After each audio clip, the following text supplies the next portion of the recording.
جتنی تم چاہو گے، 5 اوقیہ سونا۔ امیہ نے اپنی طرف سے کئی گنا زیادہ قیمت مانگی تاکہ ابو بکر صدیق رضی اللہ تعالیٰ عنہ مایوس ہو جائیں، مگر ابو بکر صدیق رضی اللہ تعالیٰ عنہ نے کہا مجھے منظور ہے، یہ رقم بیانے کے طور پر لو اور اس غلام کو چھوڑ دو۔ امیہ نے بے یقینی سے ابو بکر صدیق رضی اللہ تعالیٰ عنہ کی طرف دیکھا اور حیرت سے یہ کہے بغیر نہ رہ سکا، اے ابو بکر، تم بلا شبہ ہمارے ہاں کے معزز شخص ہو، خدا کی قسم تم 1 اوقیہ بھی کہہ دیتے تو میں لے لیتا۔ ابو بکر رضی اللہ تعالیٰ عنہ نے کہا خدا کی قسم اگر تم بلال کے بدلے 100 اوقیہ سے زیادہ بھی مانگتے تو میں وہ بھی ادا کرنے پر آمادہ ہو جاتا اور بلال کو آزاد کروا لیتا۔ یہ کہہ کر وہ حضرت بلال رضی اللہ تعالیٰ عنہ کی طرف بڑھے اور ان کے سینے پر رکھی چٹان ہٹانے لگے۔ شرم کے مارے کچھ اور لوگ ان کی مدد کو آئے اور پھر حضرت بلال رضی اللہ تعالیٰ عنہ کے سینے پر رکھا ہوا پتھر ہٹ گیا۔ وہ اب آزاد تھے، ہر قسم کی غلامی سے آزاد۔ کہتے ہیں ابو بکر صدیق رضی اللہ تعالیٰ عنہ نے محبت سے حضرت بلال رضی اللہ تعالیٰ عنہ کا ہاتھ تھام لیا اور انہیں سہارا دیتے ہوئے رسول اللہ صلی اللہ علیہ وآلہ وسلم کی طرف لے چلے۔ راستے میں بلال رضی اللہ تعالیٰ عنہ کہنے لگے آپ نے اگر مجھے اپنے لیے خریدا ہے تو میں آپ رضی اللہ تعالیٰ عنہ ہی کے پاس رہوں گا، لیکن اگر اللہ کے لیے خریدا ہے تو مجھے اللہ کے کام کے لیے چھوڑ دیجیے۔ حضرت ابو بکر صدیق رضی اللہ تعالیٰ عنہ خاموش رہے۔ دونوں نبی اکرم صلی اللہ علیہ وآلہ وسلم کی خدمت میں حاضر ہوئے۔ اللہ کے رسول صلی اللہ علیہ وآلہ وسلم نے بلال رضی اللہ تعالیٰ عنہ کو دیکھا۔ اذیت سے ان کے چہرے پر تھکن کے آثار نمایاں تھے، لیکن آنکھوں کی چمک ظلم سے آزادی کی تمانیت بھی ظاہر کر رہی تھی۔ آپ صلی اللہ علیہ وآلہ وسلم نے حضرت ابو بکر صدیق رضی اللہ تعالیٰ عنہ سے فرمایا ابو بکر کیا تم نے بلال کو خرید لیا ہے؟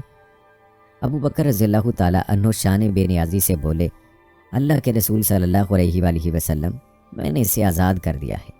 پیارے دوستو، کہتے ہیں حضرت بلال رضی اللہ تعالیٰ عنہ کے لیے یہ آزادی فوری ظلم سے رہائی کا باعث تو بن گئی، مگر زندگی ایک نئی آزمائش کی سختیاں لے کر ان کے سامنے آ گئی۔ جس آزادی کے وہ خواب دیکھا کرتے تھے اس کی قیمت ادا کرنا انہیں مشکل لگ رہا تھا۔ دراصل بلال رضی اللہ تعالیٰ عنہ کے پاس کوئی سرمایہ نہیں تھا جس سے وہ کاروبار کرتے، کوئی گھر نہیں تھا جس میں وہ سر چھپاتے، کوئی رشتہ دار نہیں تھا جس کا وہ سہارا لیتے۔ امیہ ایسے ہی نہیں کہتا تھا کہ جو لباس، جو رہائش اور جو طرح طرح کے کھانے اسے میسر ہیں وہ جب نہیں ہوں گے تو پھر تمہیں میری اہمیت کا اندازہ ہوگا۔ البتہ اس موقع پر پھر مسلمانوں اور حضور صلی اللہ علیہ وآلہ وسلم کا دامن شفقت بلال رضی اللہ تعالیٰ عنہ کی مدد کو آیا اور ان کے لیے کھانے پینے، پہننے اور رہنے کا انتظام ہو گیا۔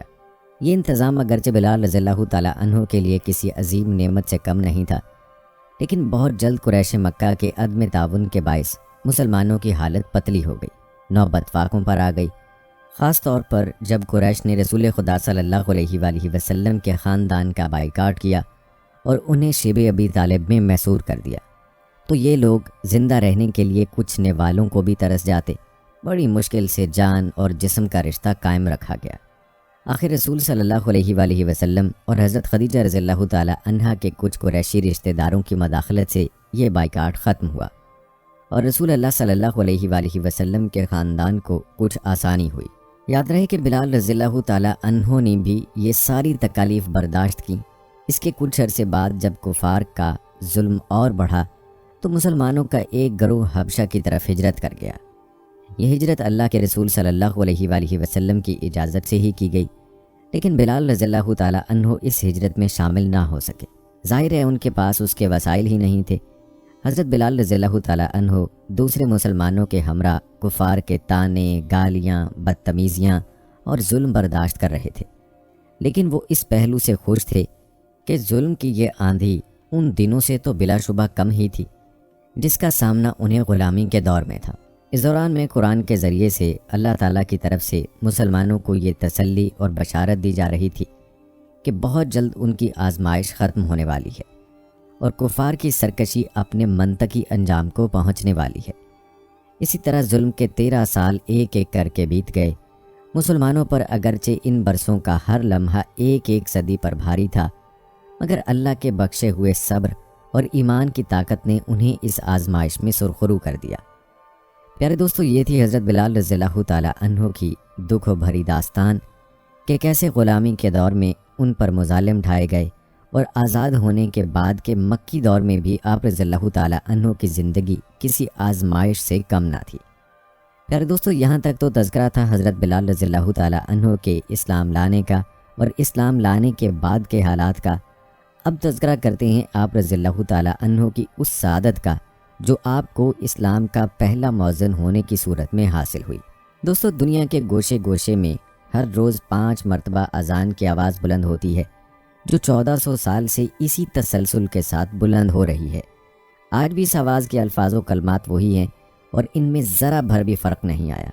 ان کلمات کو روئے زمین پر سب سے پہلے بلند کرنے کی سعادت جس کے حصے میں آئی، وہ نہ تو کوئی با اثر شخص تھا اور نہ ہی دولت مند اور نہ ہی بہت خوبصورت کہ جس کے حسن کی وجہ سے لوگ اس کی طرف متوجہ ہوتے، بلکہ وہ ایک حبشی غلام تھا جس کا رنگ سیاہ، آنکھیں سرخ اور ہونٹ موٹے تھے، لیکن اس کا دل بے حد حسین تھا۔